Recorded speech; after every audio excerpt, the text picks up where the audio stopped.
أبدأ باسم يسوع وأعيد الشموع وامدح وسط الجموع أنبا مطار الكبير ولد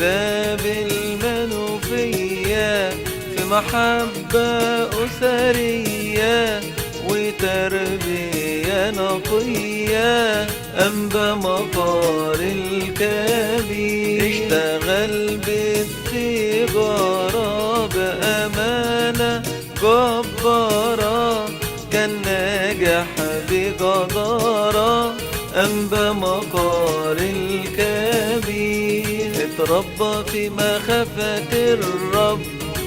كان طاهر القلب صدره واسع ورحب أنبا مطار الكبير لقب هذا